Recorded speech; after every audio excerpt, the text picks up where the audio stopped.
Le fait d'alerter de manière maladroite, ou parfois aussi le fait de chercher absolument à résoudre les causes profondes, ce qui à mon avis est une deuxième erreur quand on cherche à changer le système. Qui est probablement pire d'ailleurs. Qui est probablement pire, mais le point commun entre les deux, c'est que dans les deux cas, on s'épuise. On s'épuise à alerter quand on s'y prend pas forcément de la meilleure manière pour plein de raisons hyper compréhensibles. Et on s'épuise quand on cherche à identifier les causes profondes du fonctionnement d'un système en disant, mais en fait, tant que ça n'a pas été réglé, alors rien ne pourra fonctionner. À chaque fois qu'on se dit ça, en fait, on se met dans une impasse.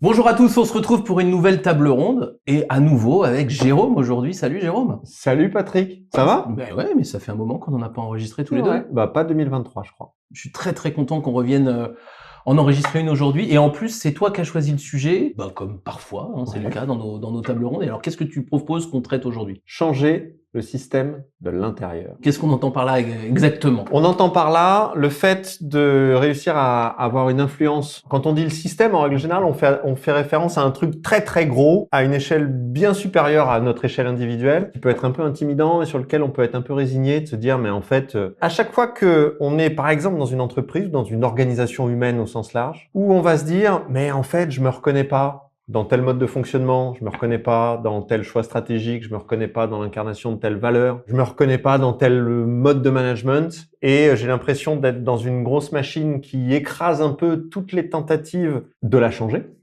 de la modifier de l'intérieur. Et qu'est-ce qu'on peut faire dans ces cas-là, mis à part se barrer? Donc si vous êtes dans une entreprise et qu'il y a un truc qui vous agace profondément et que vous savez pas comment le changer de l'intérieur, cette émission est pour vous et on démarre maintenant. Et la première chose qu'on s'était dit, c'est alors définissons les choses qui peuvent vous heurter. Il y en a de plein de façons. Oui. Donc tu as un peu cité, ça peut être les valeurs. Mon entreprise est managée d'une façon que je trouve odieuse ou l'axe stratégique qu'elle a pris me heurte la façon dont j'aimerais travailler. Qu'est-ce que tu vois d'autre comme choses qui peuvent nous heurter? Je peux être heurté en tant que salarié. Ouais. J'ai un système de management dans lequel je me reconnais pas, des procédures ou des contraintes que je trouve absurdes et qui me permettent pas d'être efficace, ni mes collègues d'ailleurs, et j'ai le sentiment de pas avoir les moyens de lutter contre ça. Mais je peux être aussi heurté en tant que citoyen de temps en temps. Tout à fait. J'ai l'impression d'être dans une entreprise qui va pas dans le bon sens d'un point de vue social ou sociétal, comme si j'étais obligé de me travestir ou de renoncer à certaines valeurs, attentes, idéaux en tant que citoyen quand je franchis les murs de l'entreprise. Ça peut être ça aussi. Alors c'est vrai que moi je suis assez souvent confronté, et je pense toi aussi, à des gens qui sont dans cette situation-là, qu'ils aient commencé à essayer ou pas trop commencé à essayer. Et évidemment, je trouve que par rapport à ça, il y a deux giga chemins. Le premier, c'est de fuir. Il y a des moments où moi je conseille aux gens de s'en aller, parce qu'on a passé la barrière, de démissionner, d'aller faire autre chose, de trouver une autre entreprise. Mais là, dans cette vidéo, on va plutôt s'adresser à ceux qui n'en sont pas encore là. Ça veut pas dire que fuir, on va l'exclure de façon générale, mais pour les besoins de notre discussion, on va considérer qu'on est avant cette décision. Pour les besoins de la discussion et pour les besoins du système aussi. C'est-à-dire que, honnêtement, moi qui ai envie que certains systèmes changent, entre guillemets, ça m'arrange que certains insiders restent en fait. C'est vrai. Que certains agents de transformation restent à l'intérieur. D'ailleurs, on en a un qui est en commun et vous verrez, vous pouvez aller voir là. Son interview que j'ai fait il y a quelques mois, qui est Jean-Marie, et qui nous dit de temps en temps, est-ce que j'irai pas faire? Et je lui dis, non, en fait, il faut que tu restes. On a besoin de toi, de gens comme toi, pour que le système puisse continuer à évoluer dans le bon sens. C'est vrai que nous, on peut avoir tendance à conseiller à des gens de rester aussi pour cette raison-là. En fait, si ça ne se passe pas, le risque, c'est que en fait, toutes les personnes heurtées s'en aillent, que probablement des personnes moins heurtées, parfois plus cyniques, restent, et on se retrouve avec un système qui empire. Alors on peut faire le pari que le système empirant se casse la gueule de lui-même. Bon. C'est pas souvent le cas quand même. Ouais, puis c'est un pari à super long terme, et puis entre-temps, il y a beaucoup de souffrance. Exactement. Donc, effectivement, restez avec nous. Par contre, on va essayer d'être efficace dans notre façon de faire changer le système de l'intérieur. Et c'est ça qu'on va décortiquer un certain nombre de solutions. Il y en a sûrement plein qu'on a oublié, et vous les mettrez en commentaire pour qu'on puisse compléter tout ça. Et venir discuter avec nous. La première chose, c'est autour de l'alerte, probablement. Est-ce qu'on a essayé d'alerter? Est-ce qu'on a essayé d'exprimer ça, qui est la première chose qui vient à l'esprit, notamment quand on n'a pas un pouvoir de décision? Exactement. Qui on a alerté? Comment on s'y est pris? Ça va être hyper important aussi. Moi, j'ai l'impression que il y a un schéma qui se reproduit souvent, c'est je prends sur moi, je prends sur moi, je prends sur moi. Je me dis, mais tiens, en fait, c'est bizarre, ce système, il commence à ne plus me convenir. Bon, c'est peut-être moi, c'est peut-être... Et à un moment comme ça, on met le couvercle sur la cocotte minute, la pression augmente, ce qui fait qu'au moment où on alerte, on va alerter de manière maladroite. On explose plus qu'on alerte. Voilà. Ouais. Et ce qui fait que les personnes à qui on alerte vont se sentir mises en cause, jugées, etc. par des personnes très agacées. Ça, évidemment, c'est pas forcément la bonne manière d'alerter, quoi. Alors évidemment, pour faire face à ça, un peu le conseil générique, on va essayer de donner quelques exemples, mais c'est la technique d'influence de base. Si vous avez décidé d'être dans le système, on va l'alerter, donc on va lui dire attention, il y a ça qui va pas, en essayant de respecter certains de ses codes. Et en fait, tout le problème de l'explosion, celle que tu décris quand la cocotte minute n'a pas assez dégazé son truc, c'est que justement, on n'est plus dans le système, on se met hors du système et on dit c'est de la merde, quoi. Tu vois, le truc un peu Jean-Pierre Coff, quoi. Et là, par contre, quand on va le faire proprement, il faut se dire ok, qu'est-ce que le système est prêt à entendre et dans quelle énergie je vais le mettre. Par exemple, j'ai un système de management que j'estime être délétère qui heurte mes valeurs et j'ai envie de fuir. Je vais probablement présenter le problème à travers les problèmes d'efficacité générés par des sujets de management. Je vous alerte sur l'efficacité aujourd'hui. Pas forcément sur l'origine, mais sur la cause, sur le résultat. Je vais utiliser une enquête. Je vais utiliser des choses que le système accepte naturellement comme un problème qu'il est bon de traiter. Donc efficacité, enquête, tout ça. Ouais. Il y a un truc qu'on dit aussi quand on parle de système en règle générale. Il y a une phrase qui revient un peu, peut paraître un peu théorique, mais quand on dit le tout est supérieur à la somme des parties. C'est-à-dire qu'en gros, le système produit des trucs dont aucun des éléments du système pris séparément n'est responsable en fait. Et le problème d'alerter de manière agacée, peut-être agressive, ou sur le mode du jugement, c'est qu'en fait, on va faire comme si la personne, c'est-à-dire l'élément du système à qui je m'adresse est responsable. Il y a une responsabilité collective du fonctionnement du système et il est probable que la personne à qui je m'adresse et à qui je remonte le problème en souffre tout autant, ou souffre d'autres choses pour lesquelles il va avoir le même type d'agacement. Ouais, donc, le fait de se mettre plutôt comme espèce de partenaire complice de ça, en disant « mais moi, je suis gêné par ce mode de fonctionnement, je ne sais pas si toi, tu es gêné par ça, ou j'ai remarqué, par exemple, que le niveau de centralisation de notre entreprise était vraiment pénible et que sur le réseau, on a l'impression vraiment de subir les initiatives du siège. Toi qui es au siège, comment vous vivez ça? Comment vous vivez ça? Parce que j'ai l'impression que nous aussi, peut-être, on peut ne pas être réactifs parfois. Et d'ailleurs, on met pas les solutions en place très vite, etc., etc. Donc ça, je suis tout à fait d'accord, ça va être très important. N'oubliez jamais qu'un système, par définition, est systémique et que, vu de l'extérieur, d'ailleurs, on le voit beaucoup sur les critiques qu'il va y avoir sur le patronat ou etc., on a toujours l'impression, ou les politiques, on a toujours l'impression qu'il y a une personne, alors souvent la plus haut placée, qui est responsable de tout ce qui se passe dans un système. Le président qui est responsable de tout ce qui se passe dans un pays, le directeur général qui est responsable de tout ce qui se passe dans une entreprise. C'est pas parce que c'est celui qui a la plus grosse part de responsabilité qu'il est responsable de tout. En fait, il faut vraiment bien comprendre qu'on peut alerter le système justement comme ça, en disant oui, il y a des choses qu'on subit, parce que le président il est élu, parce que le président dans l'entreprise il a des actionnaires, enfin, il y a toujours des systèmes de contraintes autour de nous, toujours. Exactement. Et donc c'est très intéressant de respecter ça, et c'est comme ça qu'on va pouvoir alerter de façon plus propre et plus efficace. Voilà, être habile relationnellement, ça c'est un point hyper important.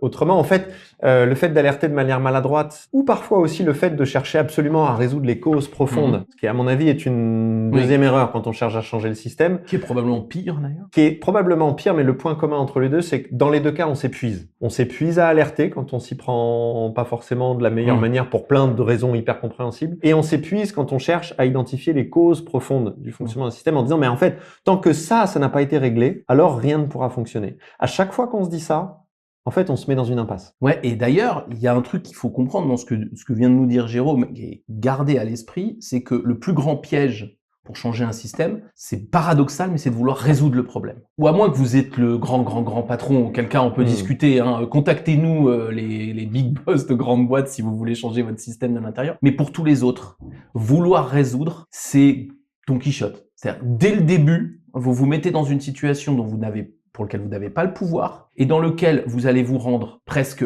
invariablement et souvent très vite insupportable à tous les autres puisque vous n'avez pas l'air de vouloir améliorer les choses, vous avez l'air de juger. Et donc ça, c'est très important, c'est très paradoxal, mais pour faire changer le système, faut commencer par renoncer à résoudre le problème. Exactement. C'est bizarre, comme truc, dans mon exemple de tout à l'heure, c'est ça. C'est, le siège omnipotent aux yeux du réseau et tout ça. À partir du moment où les personnes en agence, par exemple, dans le réseau, vont se dire, mais Tant que le siège n'a pas pigé qu'il faut qu'il nous laisse travailler tranquille, rien ne pourra s'améliorer. Et donc, je vais me mettre en quête de faire comprendre à ce siège, à ces gens du siège qui doivent nous laisser tranquilles, qui doivent nous consulter davantage, etc. Mais si je me lance dans cette quête-là, évidemment, ça fonctionnera pas. Parce que c'est nier leurs contraintes, parce que c'est montrer qu'on les juge, etc., etc. Donc là, on va rentrer dans une série de solutions qu'on va mettre en place. Alors bien sûr que, in fine, on veut résoudre le problème, mais qui vont être contre ça, c'est-à-dire on évite de se montrer en situation de vouloir résoudre. On va essayer d'être plus malin que le système. Il y avait une image qu'on avait dans la préparation, qu'on avait pris dans la préparation de cette table ronde, qui était de dire, c'est comme un corps humain dans lequel on va provoquer une réaction de type immunitaire au moment où on va agir. Il faut bien comprendre que quand vous agissez de façon trop directe, le corps, qui n'est là pas humain, mais qui est la société, l'entreprise, l'association, ce que vous voulez, va réagir et va se mettre en situation de repousser, de rejeter le problème qui, à l'instant T, est vous. Donc, c'est pour ça que les gens dépriment et finissent parfois se mettre dans des situations psychologiques dramatiques, parce qu'ils ont l'impression que personne ne les écoute, ils ont l'impression d'être dans leur bon droit et que tout le monde refuse ça. En fait, c'est le système immunitaire qui s'est mis en route. Et toutes les actions qu'on va vous dire après, c'est celles qui nous paraissent être habiles pour contourner le système immunitaire, éviter d'avoir ce rejet initial qui bloque le système. Ne pas déclencher de réaction immunitaire du système. Le point commun entre le corps humain ou un corps biologique en règle générale et une organisation humaine, c'est que dans les deux cas, c'est un système. Et tout est corrélé, quoi. Tout est corrélé et un système, il fonctionne pour préserver certaines normes de fonctionnement. Par exemple, un corps cherche à rester à 37 degrés. Et donc, il va mettre en place des systèmes de régulation pour que on reste toujours autour de cette norme-là. C'est ce qu'on appelle l'homéostasie. On cherche à rester autour d'une norme. Et ben, un système humain, c'est la même chose. Exactement. Et donc, il faut ne pas déclencher cette homéostasie, c'est-à-dire ne pas déclencher ce système immunitaire qui fait que on va se retrouver considéré par le système comme un agent pathogène. Alors, la première chose qu'on a listée, nous, pour faire ça, ça paraît peut-être assez évident, on va essayer d'être très concret pour que vous puissiez l'appliquer, c'est évidemment d'agir localement. Puisque si je ne veux pas résoudre globalement le problème, ça on l'a mis de côté tous les deux, Jérôme. En revanche, vous avez une équipe de 3, 5, 10, 15 personnes. Si vous nous regardez, c'est probablement vous avez une équipe quand même. Peut-être 100, 200, 400. Et on va essayer d'avoir des actions à l'intérieur de ce système qui vont dans le bon sens. Oui. Si je reprends mon exemple j'estime qu'on a un système de management totalement délétère qui met de côté tous les gens qui nous arrangent pas pour nous concentrer sur quelques superstars donc on fracture. Là, ça pourrait être un système qui heurte mes valeurs. En tout cas, moi, par exemple, ça peut heurter mes valeurs. Rien ne vous empêche localement de regarder votre équipe de façon plus juste, c'est très orienté. En tout cas, de façon différente, c'est-à-dire en donnant à chacun une importance et en essayant de les aider individuellement. Faire différemment localement, faire différemment positivement. Ouais, hyper important ça. C'est-à-dire qu'on n'est pas en train d'essayer de prouver au système à quel point il est mauvais en ayant une alternative qui est brillamment différente. On fait les choses dans son coin, selon son cercle de responsabilité, d'influence, etc.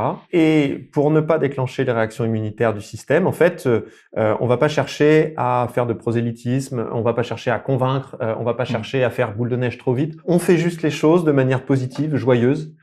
Et on propose une alternative parmi d'autres. J'avais justement un exemple sur de management là il y a 2 jours chez Sanofi à Sisteron. On avait une discussion avec Sébastien. Sébastien, si tu nous regardes, t'as intérêt à nous regarder du coup, parce que je vais t'envoyer le lien. Donc, mais Sébastien, on parlait justement de lui, il a 3 personnes dans son équipe, donc on parlait de justement comment est-ce que je fais pour regarder les gens tous de façon égale et pas avoir ce côté superstar et nul, tu vois, etc. Et il me disait à juste titre, oui, mais le truc c'est que toi tu me parles avec moi où je suis assez convaincu, mais il faudrait qu'on le fasse à l'échelle de l'entreprise, voire de la société, et puis etc. C'est le réflexe normal. Et je suis d'accord avec lui, je lui dis dans l'absolu, je suis d'accord avec toi. Sauf que le fait que ce ne soit pas le cas ou pas assez ne change rien au fait que tu puisses le faire chez toi, et que si tu le fais chez toi, ça va amener du bien pour les 3 personnes concernées, et que peut-être en amenant du bien aux 3 personnes concernées, tu donneras envie aux personnes d'à côté, à ton chef, et puis peut-être, qui sait, quelques mois plus tard, au niveau de l'usine, au niveau du truc. Le premier truc, c'est l'histoire du colibri qu'on prend parfois pour l'écologie. Le premier truc, c'est ne doutez pas de l'influence de vos actions positives et, comme tu dis, non prosélytes. Juste, je me mets en résonance avec mes propres convictions. Je cherche rien à prouver, mais en revanche, je cherche à diversifier. Ouais. C'est-à-dire que les systèmes qui meurent, en fait, les systèmes qui meurent d'eux-mêmes par un système immunitaire trop performant, ça existe, hein, même les maladies auto-immunes, là. C'est en fait un système qui ne tolère plus la diversité. Ce qu'on est en train de dire là, c'est que en tant que, voilà, élément du système à votre niveau, à notre niveau, le rôle le plus intéressant qu'on ait à jouer là-dedans, c'est proposer cette diversité et faire vivre cette diversité. Diversité de pratiques de management, diversité d'incarnation des valeurs, diversité de vision stratégique pour mon équipe, mais en tout cas diversité. Et mon but, c'est pas que l'alternative que je propose triomphe sur le reste, c'est juste que elle soit tolérée et qu'elle ait sa place et qu'elle existe. Et alors, il y a un exemple qui est très intéressant, et là encore, si vous voulez le voir en complet, allez voir l'interview que tu as fait, Jérôme, de Sybille, il y a quelques mois chez Saint-Gobain. C'est très net sur ce sujet. C'est très net, elle est comme ça. Et ce qui est rigolo, c'est que moi, je suis chez Saint-Gobain à un autre endroit actuellement, et qu'on me parle de Sybille et de son opération comme d'un modèle, et on a des gens qui nous disent on aimerait bien faire quelque chose qui ressemble. Mais personne n'a demandé à qui que ce soit de copier Sybille. Et Sybille, la dernière, a demandé aux gens qu'on la copie. Elle ne fait aucun prosélytisme. Il se trouve que faisant ce travail-là de façon très sincère, très honnête et avec un certain nombre de résultats, et ben ça se voit parce qu'il y a des gens qui disent mais comment tu fais, comment ça se passe, etc. Donc allez voir l'interview de Sybille, c'est hyper intéressant. On vous la mettra en commentaire, je sais plus de quel côté là, en petite pastille, mais c'est juste là. Ah oui, c'est juste là, effectivement. Ouais. Donc allez la voir là. Allez la voir et regardez ça, c'est très intéressant. Mais toujours est-il que ne doutez pas, et je le dis aux Sébastien qui ont trois personnes dans leur équipe, à Sybille qui en a quelques centaines, ne doutez pas de l'influence des choses positives, des choses qui marchent, des choses que vous faites sincèrement. Et ça, c'est la première bonne chose à faire. Il y a probablement un deuxième élément qui est important aussi, c'est que, bon, évidemment, il y a un peu de tactique dans tout ce qu'on est en train de se dire. Et c'est paradoxalement un tout petit peu. Ouais. Par exemple, c'est paradoxalement parce qu'on ne cherche absolument pas à faire triompher l'alternative qu'on incarne qu'elle a un peu plus de chances de se déployer. Parce qu'elle passe sous les radars. Elle n'a pas l'air de juger les autres, donc elle est beaucoup plus acceptable. Exactement. Et donc, par rapport à ça, il y a un facteur qui fait que l'alternative que vous incarnez a davantage de chances de se déployer, c'est le fait que, au-delà de proposer des alternatives, vous êtes aussi perçu par le système comme un bon acteur du modèle historique, c'est-à-dire un bon contributeur du cœur business, une espèce de, j'allais dire un héros du système, c'est un peu fort, tout le monde n'est pas un héros du système, mais en tout cas quelqu'un qui est perçu comme ayant des intentions favorables à l'organisation et qui possiblement a même quelques faits d'armes, des résultats qui plaident en sa faveur, etc. Hein, ce qu'on remarque souvent dans les gens qui sont capables de faire évoluer un système de l'intérieur, c'est des gens qui sont presque un peu ambidextres dans le sens où ils sont à la fois capables de proposer des alternatives fortes et en même temps capables de contribuer fortement au modèle historique et de faire des allers-retours entre les deux, en fait. J'ai une petite astuce que je raconte notamment dans les sites industriels auxquels je pense en t'écoutant et que je raconte très souvent, je vous la raconte très très vite. Moi, j'explique souvent que si vous voulez faire changer le système, il faut avoir un passeport valide. C'est ça, exactement. En gros, pour voyager, il faut un passeport. Par exemple, dans une usine, l'usine, vous savez, ça se regarde, on regarde en coût, qualité, délai, sécurité. Par exemple, sécurité. Il est clair que si votre usine, elle ne fait pas travailler les gens en sécurité, elle ne peut rien revendiquer, elle ne peut pas vendre un changement du système. C'est-à-dire que son passeport n'est pas valide et on ne peut pas passer la douane. Donc on ne peut pas revendiquer quoi que ce soit, on ne peut pas changer les choses. Donc ce qui est intéressant, c'est d'identifier quels sont les éléments du passeport. En revanche, avoir un passeport n'est pas voyager. C'est pas parce que j'ai un passeport que je voyage. Et donc là, ce qui est très important, c'est que identifier les choses sur lesquelles vous voulez être dans le système, c'est-à-dire montrer que vous avez compris ce qui vous permet d'être crédible quand vous allez faire des propositions, et ensuite voyager, c'est-à-dire et ensuite utiliser cette crédibilité pour montrer que vous savez faire des choses. Typiquement, toujours assisteront, ils ont des meilleurs résultats depuis quelque temps et ça leur permet d'avoir des discussions, des propositions sur la façon de fonctionner. Il se trouve que les mêmes propositions formulées il y a 2 ans pour changer le système ou le faire évoluer, en tout cas dans leur cas, étaient très peu audibles et qu'elles commencent à l'être. Donc ça, c'est vraiment intéressant de se dire, n'oubliez pas d'avoir votre passeport en fait. Exactement. Et fonction des entreprises, fonction des missions, c'est pas exactement le même dont vous devez vous munir. C'est hyper intéressant cette analogie du passeport et du voyage. Pour aller dans ce sens-là, je pense que en fait les deux se nourrissent mutuellement. C'est-à-dire que c'est parce que j'ai mon passeport que j'arrive à voyager, mais c'est aussi parce que j'arrive à voyager, c'est aussi parce que j'arrive à proposer des alternatives qui me font respirer, qui me rafraîchissent la tête, etc., que je retrouve l'énergie, le courage, etc., pour contribuer. Et même du sens. du sens pour contribuer efficacement à un système qui, au fond, me heurte un peu d'une manière ou d'une autre. Voilà. Quoi. En tout cas, dans la façon dont il est fait. Donc vraiment, trouver cet équilibre, trouver le bon passeport pour pouvoir être parfois même agressif sur certains sujets, en tout cas agressif au sens sportif du terme, c'est-à-dire chercher à faire bouger les choses. Il y a un autre point qui va un peu avec ça, et on l'avait dit, c'est au-delà du passeport, c'est notamment les très grandes boîtes, elles vous donnent des autorisations sans le savoir. C'est-à-dire qu'il y a des grandes déclarations, tu sais, je te vois sourire, les grandes déclarations corporate sur les valeurs. Souvent, elles sont pas en rapport avec la réalité. Il faut être clair, hein. C'est-à-dire qu'ils vont dire oui, nous on est dans le respect des gens, puis après ils vont virer comme des cochons de l'autre côté. Mais par contre, ils l'ont dit. Et je trouve que c'est très important que vous avez le droit d'être premier, vous avez même le devoir d'être premier degré là-dessus. À l'entrée des sites, souvent c'est marqué nous travaillons dans le respect des humains et des machins et des bidules. Quand vous êtes petit manager, pardon pour le petit, il est affectueux dans ma bouche, et que vous faites quelque chose d'un peu audacieux pour aider les gens dans votre équipe, si on vous le reproche parce que c'est pas très efficace, sachez sortir la valeur affichée dans le poste de garde que tout le monde voit tous les matins, parce que dans les postes de garde, ça dégueule de valeur. Hein. Et donc du coup, ce truc vraiment est efficace, sachez exploiter ce que l'entreprise ose dire parfois. Ça peut être des éléments de valeur, ça peut être des éléments de posture aussi parfois. Dire, mais voilà, nous maintenant, notre posture face au client, ça va être d'être plus, je sais pas, dans une posture de conseil, dans une posture où on prône les initiatives dans le management. Voilà, ça va être aussi comme ça des postures face aux clients, face aux gens qu'on manage. Et là aussi, c'est une mine de déclarations à prendre au mot. Ouais, exactement. Alors il y a un truc un peu, moi j'aime bien, mais c'est pas grave. Je trouve qu'il y a presque un truc parfois un peu petit con, hein, parce que des fois, on sait très bien que les entreprises sont un peu cyniques, parfois, hein, pas toujours, mais parfois elles sont un peu cyniques là-dessus. Et quand on oppose leurs déclarations pour justifier nos actes, il y a un moment où votre interlocuteur peut dire ah là tu m'as bien niqué quoi. Donc il y a un truc un peu petit con. Mais moi je pense que c'est pas très grave en vérité. Faut pas le faire avec trop de malice, c'est-à-dire faut pas le faire de façon trop fière de vous, mais quand même il faut le faire. Moi j'avais un exemple vraiment extraordinaire chez Johnson & Johnson à l'époque, c'était Julie qui avait décidé qu'il fallait former les élus, tu sais, les élus les syndicats, quoi, les élus syndiqués, comme elle formait ses managers, ce qui n'était pas du tout la norme, et donc elle voulait les former avec les mêmes personnes. Donc c'était nous, on faisait les managers, donc elle nous avait dit, vous allez aider, c'est pas vraiment de l'information, mais vous allez aider aussi mes élus. Et quand ses patrons lui ont dit, mais pourquoi tu fais ça, c'est complètement idiot, ils vont être plus forts, ils vont être plus chiants, ils vont être machin.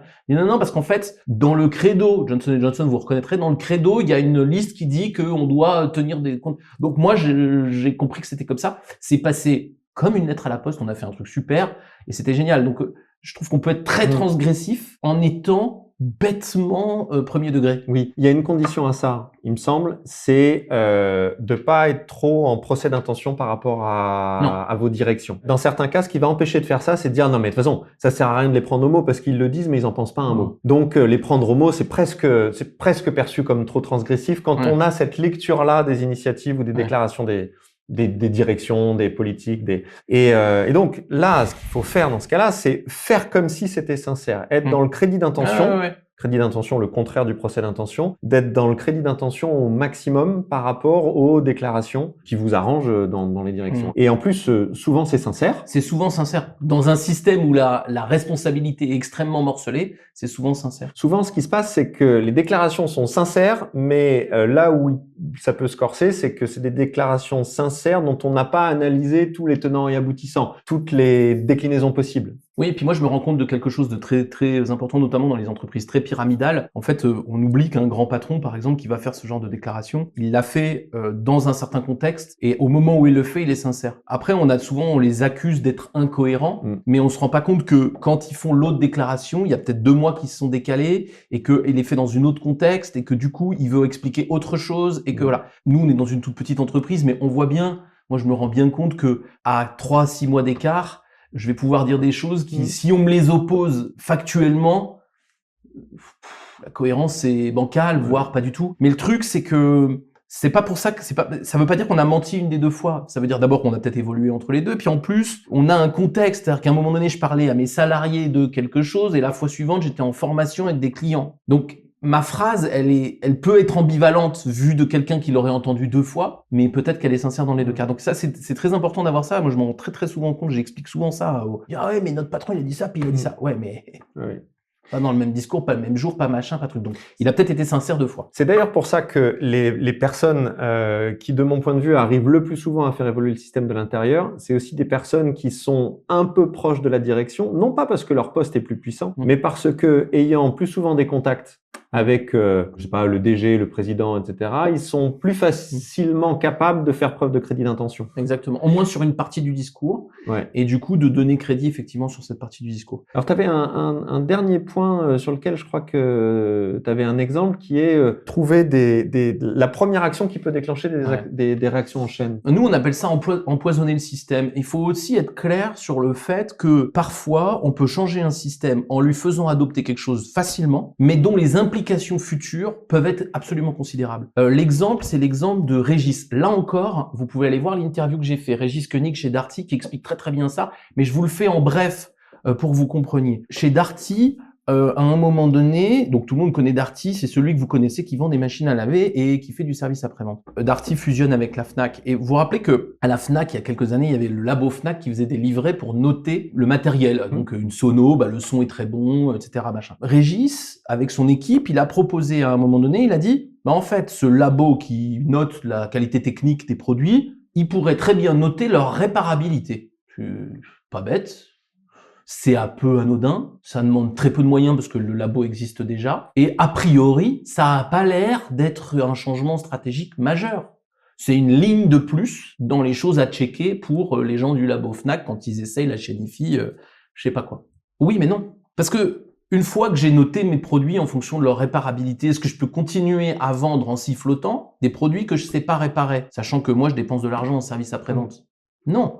Parce que si je les vends, ils vont me revenir en service après-vente, ils vont me coûter une tonne à moi. Donc je suis obligé de les sortir du système, mes produits qui sont pas réparables. Et puis je me rends compte que en sortant ces produits-là, j'ai aussi envie de dire à mes clients, tant qu'à faire, puisque vous achetez des trucs réparables, faites-les réparer. Donc j'augmente l'énergie que je passe sur la réparation. Je décale mon business. Alors, on n'est pas encore dans un business où Darty est un pur réparateur d'électroménager, mais ça change quand même assez vite. Et tout ça, à partir d'une décision, somme toute, je sais pas qu'elle est anodine, mais très peu... C'est un critère d'évaluation qu'on affiche, mais ça reste un critère d'évaluation. Voilà. Donc, il y a une histoire analogue chez Decathlon récemment aussi. On verra si ça provoque le même type de réaction en chaîne, mais où ils ont décidé de créer un nouvel indicateur qui s'appelle le chiffre d'affaires durable. C'est juste un indicateur en fait. Et le chiffre d'affaires durable, ce qu'ils mettent dedans, c'est l'allocation, la réparation et les pièces neuves qui permettent la réparation. Ce qui fait que à chaque fois qu'on achète un vélo neuf, par exemple, à chaque fois qu'on achète un vêtement neuf, qui est quand même 96 ou 17% de leur chiffre d'affaires aujourd'hui, ça c'est catalogué chiffre d'affaires non durable. Par contre, quand on vient faire réparer, ça va de l'autre côté. Quand on achète des plaquettes de frein pour son vélo qu'on a déjà, ça rentre aussi dans le chiffre d'affaires durable. Quand on loue un rameur plutôt que de l'acheter, puisque maintenant apparemment c'est possible, ça rentre dans le chiffre d'affaires durable. Et voilà. Et donc ça, ce serait intéressant de voir aussi si un choix a priori anodin, on pressent déjà que c'est pas si anodin que ça, ce choix. Mais en tout cas, à ce stade, il est assez anodin. J'en avais un autre dans un tout autre domaine. Celui-là, il est très facile à refaire à votre niveau partout. C'était dans l'usine Johnson & Johnson, encore à nouveau à Val-de-Reuil. On avait fait un truc tout bête. Le vendredi matin, on se retrouvait au petit-déj et sur un post-it, c'est un peu une histoire d'indicateur, on devait écrire le succès de la semaine avec la personne qui l'avait obtenu. C'est tout bête. Mais au bout d'un moment, le jeu devient faire obtenir des succès au plus de gens possible. Du coup, le système qui pouvait être très centré sur quelques superstars, c'est complètement asséché. Donc parfois, une astuce, un petit indicateur, un petit changement peut changer culturellement la boîte et ça peut être relativement rapide. Et je crois qu'il faut aussi, alors on n'a pas toujours les idées, moi je les ai pas toujours, quand on me demande comment je peux empoisonner celui-là, je me creuse un peu la tête et je l'ai pas toujours, mais parfois il y a vraiment l'idée de se dire, vous pouvez avoir des petites choses qui paraissent bêtes, mais si vous les tenez suffisamment longtemps, ça peut vraiment changer les choses. En tout cas, le point commun entre les trois exemples qu'on donne, c'est une action, une initiative qui va plutôt dans le sens souhaité par l'agent de changement, celui qui souhaite le changement, qui est capable de déclencher des réactions en chaîne et qui, à l'origine, est suffisamment petite pour passer sous les radars du système immunitaire à nouveau. Et là, c'est le cas dans ces trois entreprises des trois exemples. Alors après, ça dépend des entreprises parce que le chiffre d'affaires durable, ça déclenche pas le système immunitaire de Decathlon au moment où ils le font. Ça pourrait déclencher le système immunitaire d'autres organisations au même moment. Tout à fait. la même chose sur d'autres sujets. En tout cas, il y a tout ça. Et moi, ça me conduit à une sorte de conclusion, et tu me diras si tu la partages. Je suppose que oui, mais je voudrais l'entendre avec tes mots. C'est extrêmement satisfaisant de faire ça. Par rapport à la cocotte minute et à l'explosion. L'explosion, il y a quelque chose d'une jouissance à très court terme parce qu'on a l'impression d'avoir été une espèce de héros, très spectaculaire et très flamboyant, mais le résultat objectivement est tout pourri. Je trouve que ce genre de truc est extrêmement jouissif, à la fois parce que les résultats peuvent être assez rapides et assez spectaculaires, et aussi parce que, tu vois, on est tout le temps en train de chercher des petites astuces. Il y a quelque chose de ludique, je trouve, dans cette façon de faire ça. Et moi, qui fais ça depuis 15 ans dans les boîtes, je prends vraiment un très très grand plaisir à changer profondément les choses sans les heurter. Je trouve ça extrêmement amusant. Moi, je sais pas comment toi tu le vis, mais j'adore ça, moi. Pareil, je le vis pareil. J'ajouterais un point, peut-être, c'est que ça marche et c'est extrêmement ludique et en plus, c'est efficace. À partir du moment où on se positionne pas comme un espèce de redresseur de tort. Bien sûr. Ouais. C'est-à-dire que, en fait, ça paraît évident, mais c'est pas si facile que ça. Non, mais c'est évident parce que je le pense tellement que je suis d'accord, mais t'as raison. Mais ça veut dire que, en fait, à partir du moment où on cherche à influencer le système, il faut aussi accepter de se laisser influencer par le système. Et ça, c'est difficile. Ça veut dire, mais ce système que, au fond, je cautionne pas complètement, que j'ai très, très, très envie de voir changer, bah, il a quand même un certain nombre de modes de fonctionnement qui sont pas si mal que ça et dont je pourrais m'inspirer moi-même. Donc, et ça, je pense que c'est une règle de base, que ce soit dans les relations interpersonnelles, que ce soit dans les relations qu'on entretient avec un système plus large que soi-même, on ne peut influencer un individu ou un système si on accepte de se laisser influencer soi-même par le dit individu ou système. Ouais, j'avais une formulation, la même chose, plus romantique. On ne peut influencer que ce qu'on aime. Et si vous détestez le système dans lequel vous êtes, vous avez aucune chance d'emblée. Donc, il faut apprendre à aimer les gens qu'on aide. Alors, nous, dans le conseil... C'est Florent Pagny, là. Oh. Oui. Apprendre à aimer. Ah oui, c'est vrai. Ouais. Alors, je déteste Florent. On est d'accord. Je déteste Florent Pagny. Ça, je ne sais pas. Je remarque que tu viens de le citer. Mais je trouve très très important ce truc-là. Et nous, on est consultants. On doit apprendre. On doit trouver les raisons pour lesquelles on a envie d'aider ce client. Ouais, j'ai évité. Et donc, on doit trouver ces raisons-là. C'est très important parce que je crois pas du tout qu'on puisse. Et ça va dans le sens de ce que tu dis. Hein. On peut pas du tout changer un système en le détestant profondément. On doit lui trouver ses points d'accroche, les choses qu'on a envie, qu'on trouve belles et qu'on trouve intéressantes dans les entreprises. Bon, par exemple, j'ai une affection particulière pour les usines. Je trouve toujours plein de raisons d'aider les usines, même si c'est dans des groupes qui parfois me laissent un peu de marbre ou m'agacent un peu. Et à partir de ça, j'arrive à trouver des choses qui me stimulent moi. Mais ouais, il faut aimer les gens qu'on veut aider. Enfin, il y a un moment donné, sinon ça marche pas. Aimer sans attendre, aimer à tout prendre et apprendre à vivre. Je m'énerve. Alors, cette table ronde est terminée. Je vais vous demander de réagir en commentaire, de nous dire comment vous avez réussi à changer votre système ou là où vous galérez. Et puis, qu'est-ce qu'on peut faire? Qu'est-ce qu'on peut dire d'autre à la prochaine? Et puis, dites-nous aussi si cette affaire de passeport, de voyage, de système immunitaire, d'action à votre niveau vous aide dans ce que vous cherchez à faire. Et on se retrouve très bientôt, on n'attend pas un an, et on se retrouve très bientôt pour une nouvelle table ronde. Avec plaisir, Florent. Pardon. À bientôt.